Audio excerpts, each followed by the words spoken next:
La plupart des maladies qu'on traite, ce sont des maladies qui peuvent tuer. La fistule, bien heureusement, elle fait mal, mais elle ne tue pas. Comme elle ne tue pas, 80% au moins, pour la première intervention chirurgicale, elles vont guérir.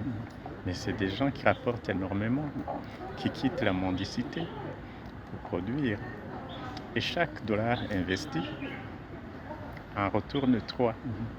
Donc si vous payez, si par exemple pour la région, on débloque 1 milliard de dollars, eh bien, une fois que dans 8 ans, on récolte 3 milliards.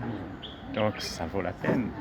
Quand vous traitez le sida, vous allez prolonger la vie, et c'est vrai dans de très bonnes conditions. Mais pas autant que quand vous traitez la fistule, parce que vous la traitez une fois.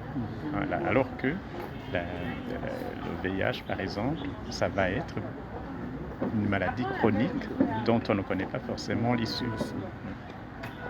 Je ne dis pas qu'il ne faut pas le faire, il faut continuer à le faire, ça a amélioré la vie des gens. Mais ici, je plaide pour quelque chose dont on connaît le traitement, dont on connaît l'efficacité du traitement et dont on sait que le traitement se fait une fois ou 2 ou 3 fois, mais en tout cas, on arrive à guérir plus de 90%. Voilà. Vous vous rendez compte, quand vous traitez cette femme, vous avez traité sa famille aussi. Souvent, on accuse les maris d'avoir quitté leur femme. En fait, elles n'ont pas quitté leur femme. Elles ont quitté la maladie.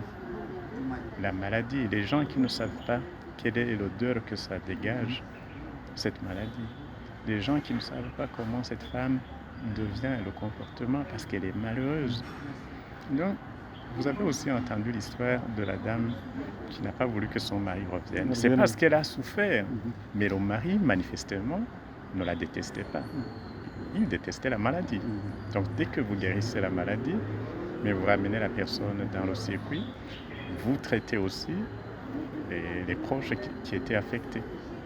Vous avez certaines femmes qui développent une fistule, mais qui ne vont jamais rien demander. C'est pour ça qu'on ne donne pas systématiquement à tout le monde. Il y en a qui n'ont pas besoin d'une réinsertion. Par exemple, il y en a qui sont accompagnés par leur mari. On oublie ça aussi. Il y en a qui restent dans la famille. Et dès qu'elles sont guéries, elles reprennent leur activité normale. Donc on ne donne pas systématiquement, on donne à celles qui ont besoin de cela pour être réinsérées. Mais celles qui n'ont pas vraiment été abandonnées par la famille, on ne donne pas systématiquement.